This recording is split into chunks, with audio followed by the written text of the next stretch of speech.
Hello, my name is Mo Weinhardt, and I'm a senior Dharma teacher with Empty Moon Zen. Today, I want to explore the koan, Sit Down, Become Buddha, but through the field of activity and lived experience.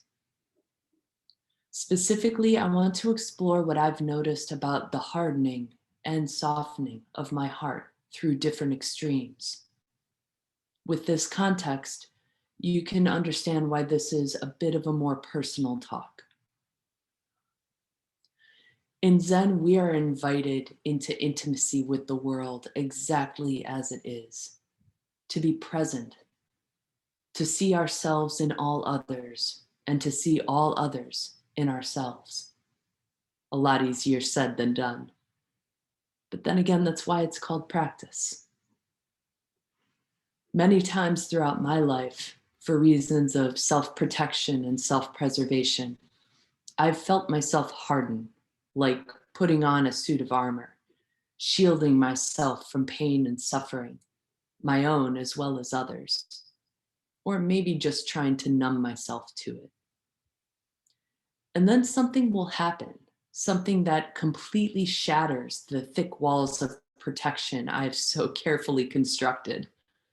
It could be anything, a funny meme from a friend, a hummingbird in the backyard, kindness from a stranger. It could be something big or something seemingly insignificant that moves me. And suddenly, unexpectedly, my heart opens, sometimes without even meaning to. And I've taken an invitation to soften and to let my guard down. Just as flowers can fully and brightly open to the sun and then close tightly against the night cold, I find that my heart opens and closes to things in a similar way, though it's frankly not nearly so lovely or predictable as flowers. Variations of this cycle, this closing and opening, this hardening and softening, can happen millions of times a day. And as with most things, sometimes I'm more aware of it than others. What does it mean to become Buddha? I've lived in Oakland, California for just over 7 years now. I moved here sight unseen. Not long after getting married, my husband and I took an exciting leap, jumping all the way from the Boston area to the Bay Area. I'd been to some parts of California before, but never here. And like anyone who grew up enduring a lifetime of harsh northern winters, I was gobsmacked by the beautiful weather. My first full day in Oakland was in February. I had just escaped another nor'easter descending upon New England. In other words, a really big snowstorm. And I arrived in this place of perpetual spring, sunshine, palm trees, a shockingly vivid blue sky. I remember taking BART, the Bay Area Rapid Transit System, from the San Francisco airport all the way to Oakland. The first half of the train ride was above ground, and I couldn't believe all of the quirky, colorful pastel buildings. Boston is basically the color of snow and brick against a gray sky in the winter. So needless to say, it was a dramatic change of scenery. Now, I've been blessed to live and travel in many parts of the world, but even so, I was not prepared for what I encountered here. Every major city has a divide between the haves and the have-nots. But I'd never seen anything like this before, not in the United States. The breathtaking extremes between the rich and the poor in the Bay Area are difficult to describe to someone who hasn't seen it for themselves. The decadent wealth of some areas contrasted with the overwhelming number of people living on the streets came as a legitimate shock to me. I've never seen homeless encampments in the US like there are in the Bay Area. LA might be comparable, but I haven't spent nearly as much time there. Many of these encampments overtake sidewalks, parks, highway underpasses, playgrounds, and more, becoming small towns unto themselves that every so often are pulled apart by the police, forced to uproot, only to find a new spot somewhere else to set up camp. And all of this is juxtaposed with extravagant wealth and privilege in this area. It broke my heart. It breaks my heart. I was unprepared for these extremes and spent a long time walking, exploring, meeting people, and getting to know this new community I called home, trying to understand, trying to figure out where I fit, how I might help. Is this what it means to become Buddha? I found a job I loved, and for 5.5 years, I commuted on BART to work. I worked in education at a nonprofit children's museum in San Francisco. Every morning, I got out at Powell Street Station, directly on the border between the Tenderloin and Soma districts. I walked through this long underground corridor beneath Market Street before exiting the station, coming above ground, and from there I walked a few blocks to the museum, and I came home the same way each night, 5.5 years. And as you know, there's something about a road often traveled, paths that are so frequently taken that they become part of us, etching themselves into our hearts and minds. For me, this commute was one of those paths, both beautiful and difficult. My days were filled with countless extremes. Getting to the museum every day brought me face to face with all manner of people. The full spectrum of love, misery, and indifference. For the first few months, my heart felt wide open, overwhelmed, taking it all in, absorbing and grokking the joy and suffering of this new place. I often bought food and coffee for folks begging on the street.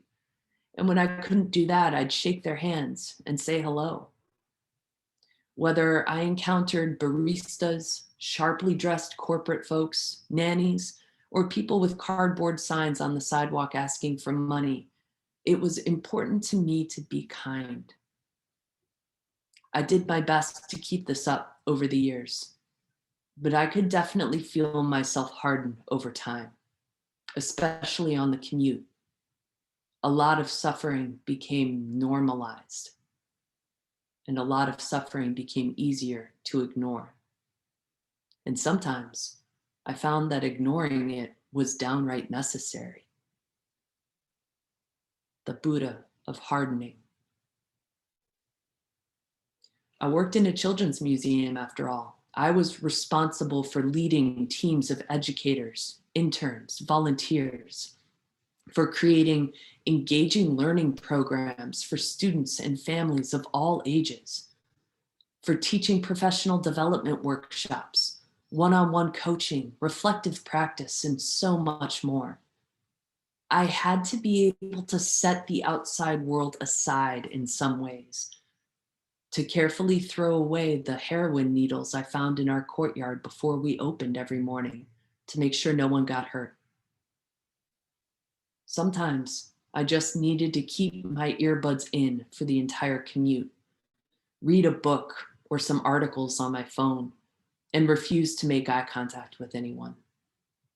Sometimes I needed to be able to close my heart more in transit so that I could open it more fully at work.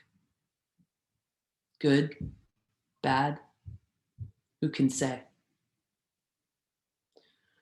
One day, after 3 or 4 years, I came to a breaking point with that long underground corridor in Powell Street Station. It was 8 a.m., and in the span of about 100 feet, I walked by a woman passed out in a puddle of her own puke. And then a shoeless man crouched against the wall, smoking crack and yelling at people as they went by. And finally, next to the escalator, a man who dropped trow and took a dump on the floor. And all of this happened within 60 seconds. During the morning rush hour, this hallway filled with people walking by and pretending not to see or care. It's just another Tuesday. 30 minutes later, I was leading field trips for first graders, teaching them about the scientific method and non-Newtonian fluids by experimenting with oobleck. The kids' squeals of excitement and delight were contagious. That afternoon, I led a professional development training focused on accessibility and inclusion, how to make everyone feel welcome in our space. The thought-provoking questions and conversations we had in this workshop were inspiring. At the end of the day, as I walked back toward Bart, I saw a stranger give this guy camped out on the sidewalk a sandwich and a bag of oranges. And the guy on the sidewalk gave the sandwich to his dog and hugged him. The Buddha of softening. From that day on, I chose to stop walking through that particular corridor in Powell Street Station. Not good, not bad. It's not like things were magically better on the street above. It's just a slightly different path. The heights and depths we experience can be hard to put into words and difficult to know how to practice. It happened again recently without my realizing it. I built this wall for emotional protection after reading too much news. It was another mass shooting, this time at 3 different spa parlors in Atlanta, Georgia, wounding 1 and killing 8 people, 6 of whom were Asian women. I was angry and sickened by the news, and deplorably, just another day in the US of A.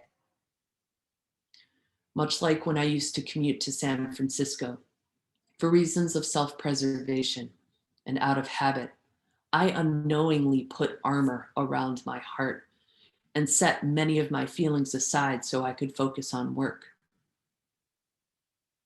A few days later, I was talking with a colleague from Japan who now lives in the US, who opened up about just how shaken and upset they were by the Atlanta spa shootings and by the increase in hate crimes against Asian American Pacific Islander communities.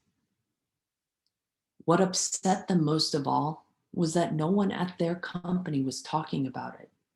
Everyone was carrying on as if it was business as usual, and my colleague couldn't understand it. This really made me reflect.